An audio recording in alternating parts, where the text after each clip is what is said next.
What you see here is $10,000 on the table. You can take this money as a loan, but I will charge you a little bit of interest rate.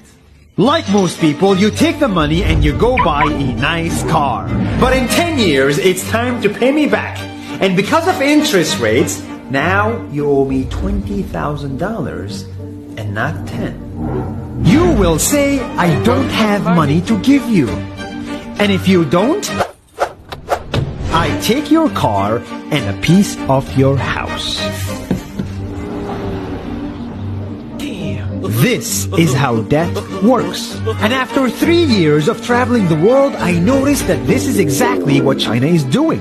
For example, take the small island nation of Sri Lanka. This developing country needs money and China has a lot of it. So Sri Lanka took billions of dollars in Chinese loans. It was easy money just there to be taken. And with that, they built skyscrapers, highways, airports, and shipping ports. The country grew and prospered. But few years later, this easy money came with interest rates, and Sri Lanka was so much in debt that it couldn't pay back China its money. And the only way out was to give China control of what they had built. In other words, Sri Lanka lost a piece of its home to China because of debt. This is the Chinese money trap. And it's a real thing I saw all over the world.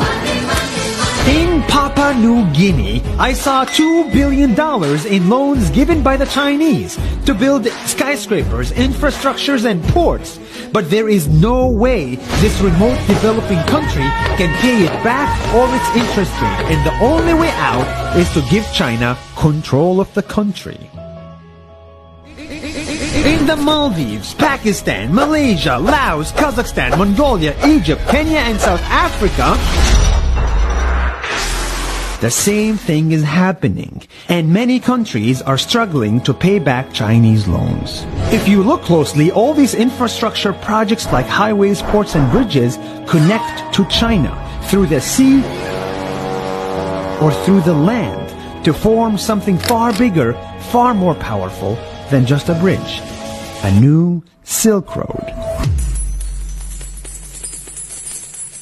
The world is already made by China, and I think slowly it will be owned by China. Don't get me wrong, building bridges, ports, highways, and airports is a great thing for the people and the country, but they come at a very high cost. And when these countries can't pay back the loans, these countries will lose their homes. One thing my parents had taught me is that there's no such thing as a free lunch or a free ride. So if we're not careful with our money or other people's money, then we better start learning Chinese. 下周见。